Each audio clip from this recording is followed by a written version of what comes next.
Welcome to Drinking with Craig and Roger. I'm Roger. I'm Craig. Much like when a person dies, when a distillery dies, its memory can carry on afterwards. Yes, when a distillery closes, besides the weeping and gnashing of teeth and shredding of clothes, things happen. We're talking about Scotch distilleries today, but we'll do another episode on bourbon distilleries. Okay. Well, a distillery doesn't sell every single drop of their whiskey the second it's made. They have warehouses and they store them. Yeah. So, if you say a typical Scotch whiskey stores their main expression at 12 years, when they stop distilling, they've got 12 years worth of whiskey in their warehouses. Yeah. And they will sell that to cut their losses. Absolutely. They also sometimes sell whiskey right away to merchants who take the barrels and store it somewhere else and age it. Yeah. And, it doesn't have a lot of terroir of the original, but it has a lot of the characteristics of the malt and stuff that go into the whiskey, and they will save it. So if a distillery is closed, its whiskey may be available for 12, 20, 30 years, maybe longer. And the longer it's been closed, the rarer its whiskey gets, and the more expensive it is to get a bottle of it. So today you have brought the most expensive bottle of anything we've ever had on our show. That's correct. Now, it wasn't the most expensive at the time, but right now, on the secondary market, it is the most expensive bottle we have ever reviewed. Yes, this Banff, distilled in 1974. Well, Banff was in operation from about 1824 to 1983.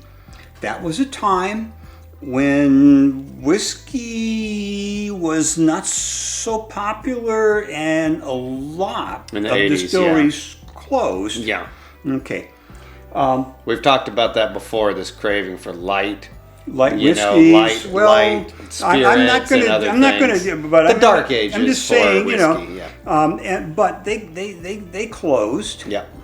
And this bottle, I probably paid $150 for, something like that, 20 years ago. $150. Yeah, it was not because they had already been closed, and you knew this was. Oh, I bought this like 20 years ago. Well, they've been closed now for 20 years. I see. But I checked online, and today you can buy a bottle of this for about 650 pounds.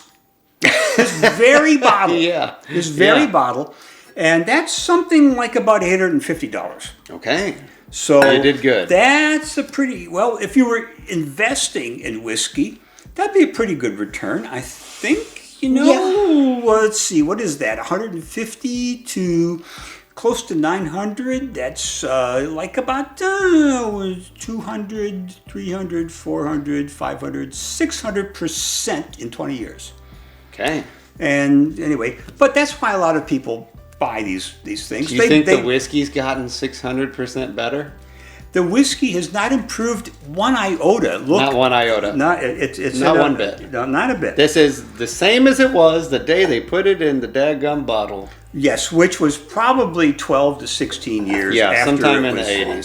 Something like that. Mm-hmm. All right. Is it a 12-year? What is the age statement on it? It doesn't say. Oh my gosh. This is a non-age stated? Yeah, and it's also 40 proof, which is, a little bit lower.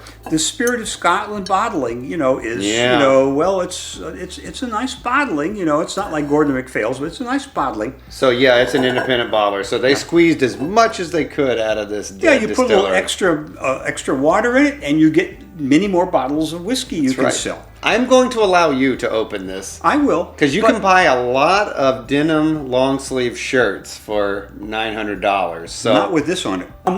But I just wanted to say that when I was looking for this particular expression, Yeah. other secondary bottles were available for about $4,500. Now, if that was a world-class whiskey that had been aged, like for 50 years under great care, maybe, but this is not that. Okay. There we go. All right. It's done. Well, guess what? What? It smells like Scotch.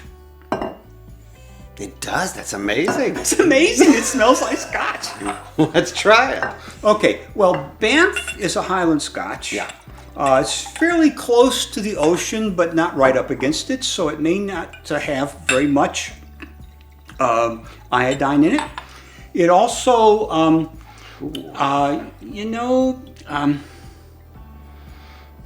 Wow. It's a merchant bottling. The Spey Malt Whiskey Company bought this before it had been aged for very long there. So it had been aged somewhere else.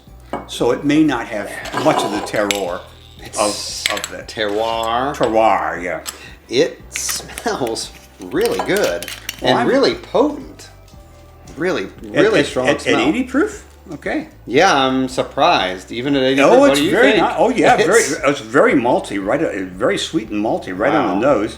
Yeah, I strong. don't smell any C in this. Right on the nose. No C. I don't know. I get a little bit of that. But it's it's a Highland. No smoke, of course. No smoke, but yeah, this is a Highland. so it's ground. We looked at where this was. You had to add it to your map because it wasn't there because it was already gone by the time they made the map. And it closed in 1983. Yep, that's right. Yeah. The year I was born. I put this mofo out of business. I hope not. I hope so. The world just couldn't contain that much greatness. They're like, we got to put a Scotch distillery out of business for this kid to come. This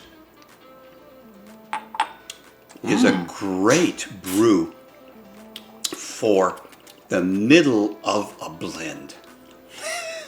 The malty middle of the blend. Right up front, immediately, like faster than I've ever gotten a flavor from another whiskey. It tasted like maple syrup. Like pancakes and maple syrup right up front. And then... That's malt. Yeah. Really? That's the malt. The pancake syrup is got malt. me. And then nice round palate and a mildly spicy finish. Medium length. Medium length. Actually, that spiciness, which I would normally associate a little more with the Spey side. You said this is a Highland? It's a Highland.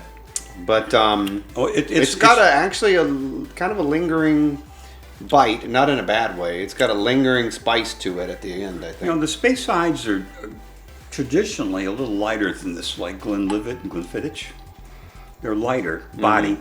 This is a real malty, This is interesting. Full body, yeah. So now, can you think of any Scotch being made today that tastes like pretty similar to you, that you would compare this to? Do you think they're holding up this tradition pretty well still? I believe so. Okay. Any come off the top of your head, comparisons? Edradour. You think this tastes like Edradour? Absolutely. Well, we'll have to try it side by side later. Well, no. We might be able to We make can do that it now. work. Well, hell, why not? Why not? We have some Edradour. Now, Edradour has been around for almost 200 years. Yeah. They pride themselves in being the last of the farm distilleries, which is a small distillery operated by 3, sometimes 2 folks, with almost the smallest stills in Scotland. Lately, there's been another one whose name escapes me at the present that's been established, probably Craft Distillery, which has smaller stills than this. Okay. Probably operated by one guy. Anyway, but this Edradour, bring it out here. Put it out here. Oh, it's out there. No, it's not. You're right. I did hide the bottle. Pardon me. It's very, very fine whiskey. I've loved it for before you were born. It's much darker. Much darker. Yeah, yes. But this is only 80 proof, and that's what, isn't it 92? 86. 86? Or 46, yes. Is it 92? Yeah, 86 is 86. 46 is 80. 43 is 86. Yes. Anyway, so it's a little darker because it's thicker. But they pride themselves in doing things the way they have always done, which brings it back to before the First World War, and so So it should have a similar I'm just antiquated style of production. An old style, for traditional style. Up in the up Highlands malt. I mean, it's not a space side, and so. Neither is that, right? Neither are space side. They're just Highlands. They're both Highlands. Yeah. These are two Highland malts that you would think this was made in more of a traditional way, given that it closed in the 80s. Well, they could have changed things. They were updating. Why do the distilleries close? Because it's not profitable. Why is it not profitable? Well, their equipment could be too old to do things in a profitable way. Another reason is that their market collapses. That happened. You haven't said the big reason. That happened in the 20s in the U.S. And that's what happened in probably the 80s in the U.S. also. Yes, the market collapsed. Yeah. And then marginally profitable distilleries closed because they were not as efficient as bigger distilleries that produced more and blah, blah, blah. Yeah. So what do you think? But also they might just not be any damn good. But that's not the case with this one. Oh, I haven't bet it. Well, I wouldn't say Quick question, though, about this one before we move on. Do you know, did they give the majority of their stuff to blends, or were they an independent bottler in their own right pretty well? They gave the majority of their stuff to blends. Every single one of them. So when you're doing not every single one. There's one. I'm trying to remember what it is, but almost all of them give 90% of their their production to blenders who produce 90% of the Scotch that's drunk. Yeah. But they do save some for single malts, and they do sell some to merchants who will then bottle under a different name or something else, do something else with it.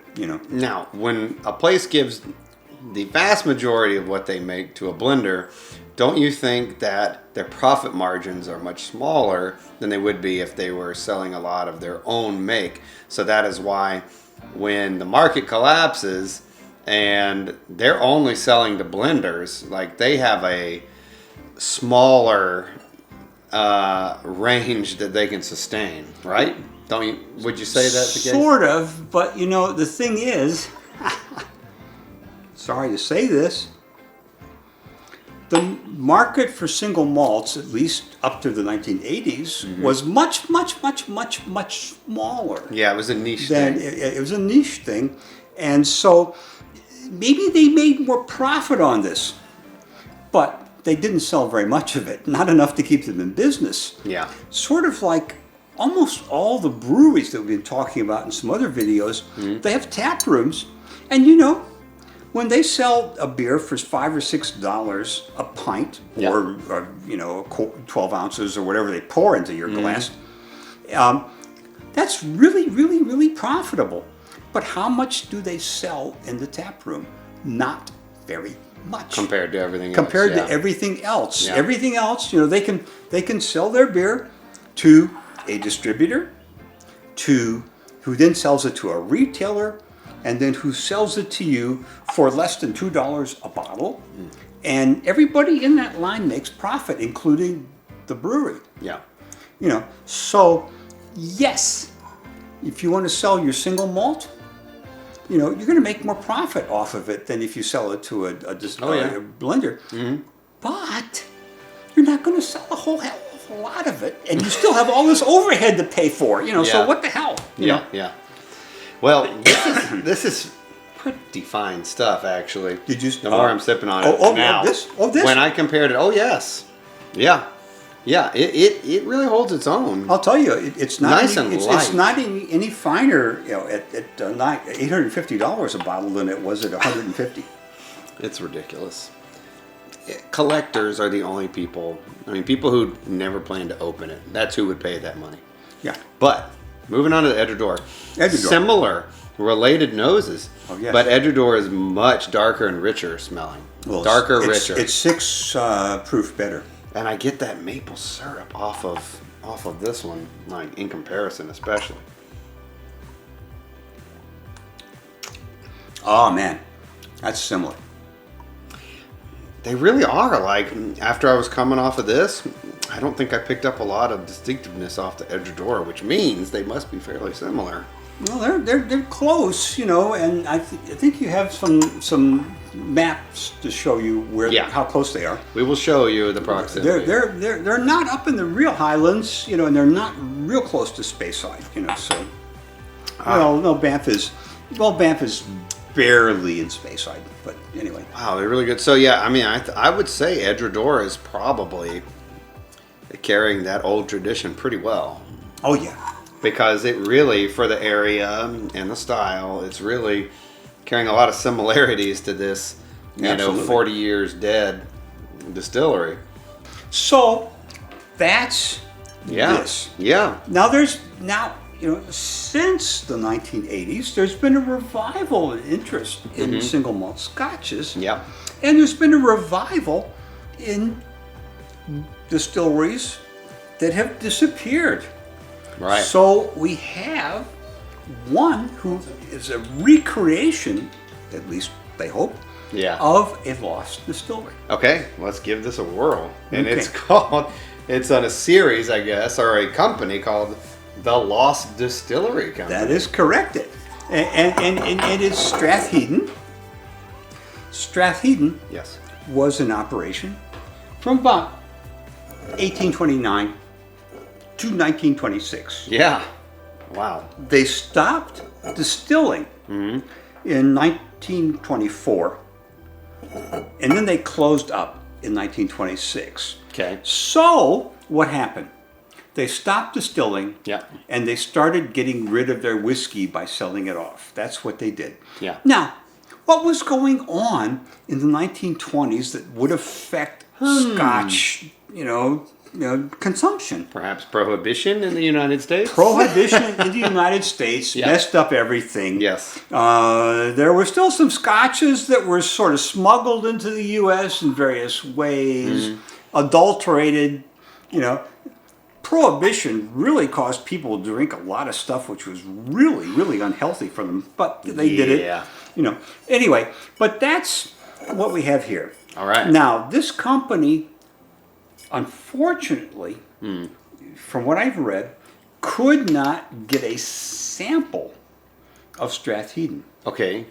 So, what they did instead was some research to figure out what the shape of the stills were, what the malt was that they used, what kind of drying they used, and all the production methods. And then they came up with a composite that they thought would represent it. They did not build a new distillery to do this. Now, obviously, had the recipe. No, they did not have the recipe. What they had was what they thought it should smell and taste like based on all their research.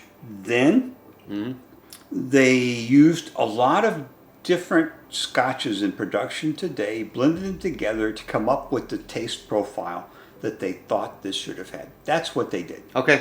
I mean, but if it'd be nice if they had an actual sample, then they could have blended stuff to come up with a profile, but they didn't. Yeah. So this is what they did. Let's give it a whirl. Okay. Now, Stratheden is a highland, or was a highland. Yes. It was close to the ocean, but not right on the shore, so it may not have gotten very much of it. And compared to the other ones we've been talking about, oh, look at how light that is. That is light. Wow, yeah. But compared to the other ones we've been talking about, it's only about $70 a bottle. Okay.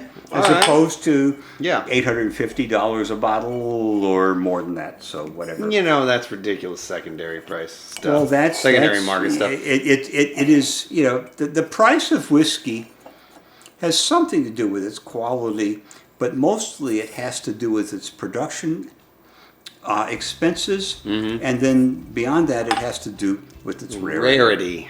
You paid about the same for the Stratheden Lost Distillery as a bottle of Edradour. Yeah, that's correct. So they're comparable. That's right. Okay. Yeah, the lightness, it's even lighter than the Banff by just a hair, but not much. And it definitely smells lighter.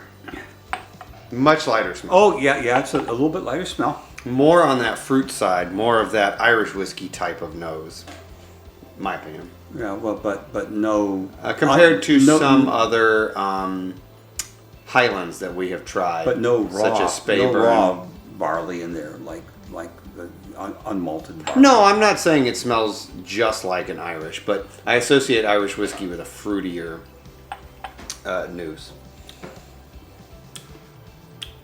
Very, very nice, very, very close in taste to the other two, but much lighter in body.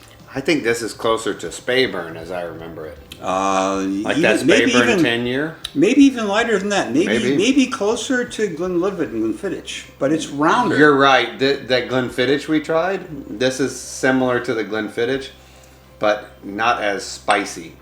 It's a blended malt whiskey, but it pretty comes good. Pretty damn good. Price-wise, if you're interested in price, with a reasonable, single, So it's, it's not, ridiculously overpriced.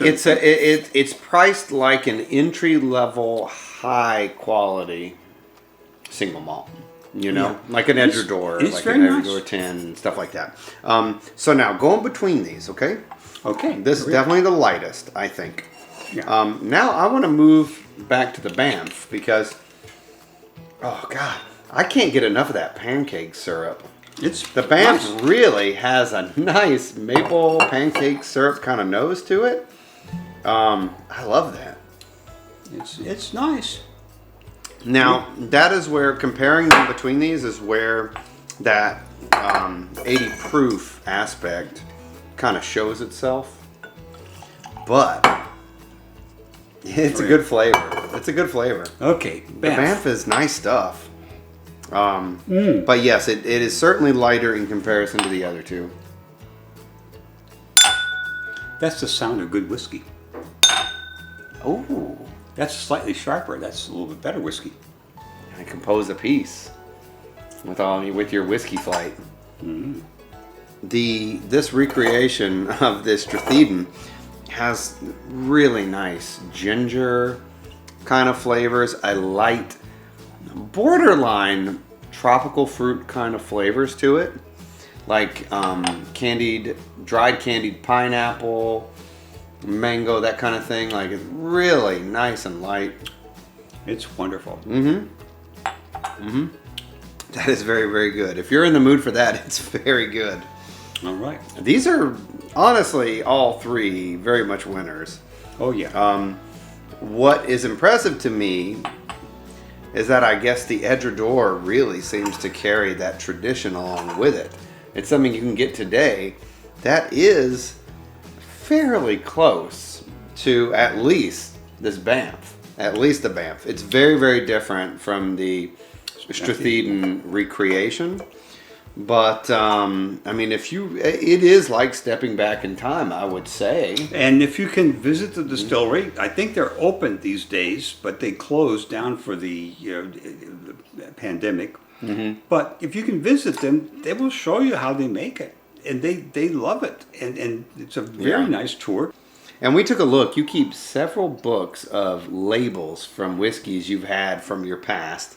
You removed them, all the way back probably to the 70s and 80s. Yeah. And we took a look at a number of whiskeys that you kept the label from that are all from dead distilleries. I had a buddy.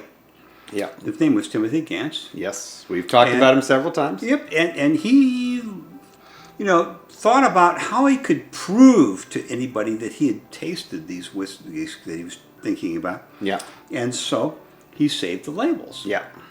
And so I've been saving labels too, in imitation of him, because I thought this was a good idea. Seems to be. And, I had compiled, a collection of whiskeys, about 120 of them, single malts. Yeah. From various places. And I saved, the labels, if I could get them off, which was also kind of interesting. Yeah. But I didn't want to save the bottles. 120 bottles takes up a lot of room, so I did that. And so I brought a book, with some of the labels, and you took some pictures of them. Yes. And that's it. So you tried them from the most available to the rarest. Is this your last? Is this the last of your rare bottles? There is one more bottle. It's called King Claith, which is even rarer than this. So I've got that one left. Okay. But I did, of course, drink the bottles of a number of, really, Any standouts? Any standouts? Any ones like rock your world that you're like, damn, I wish this thing was still open? No, and you know why? Why? Because they weren't. Because they just weren't as good. They closed because they weren't as good as the others. They closed because they weren't very distinctive. They weren't as profitable as they wanted to be. And, other distilleries were producing better and could fill their gap. That's basically. That's basically. They just weren't they weren't mind-blowing. None of them. We haven't lost like a just freaking fantastic, mind-blowing distillery. No, but the thing is, they closed because the people who operated them didn't love them enough to keep it going. True. Yeah. I mean, they looked at the bottom line and they decided this wasn't worth their effort to keep going. And that's a lot of us and a lot of things, Yeah. Now we're being philosophical. Why not? But, why keep going in a job where you don't make enough money to make ends meet if you don't love it, if you hate it? Find another job that you like, even if it pays you no more. But then you'll be happy doing it. That's basically it. Here's a baseball. Yeah. It's worth about $3. Yeah. Here's a baseball. Same thing, signed by Babe Ruth. It's worth $2,000. Yeah. Well, what's the difference? Yeah. It's not that the baseball's any better. No.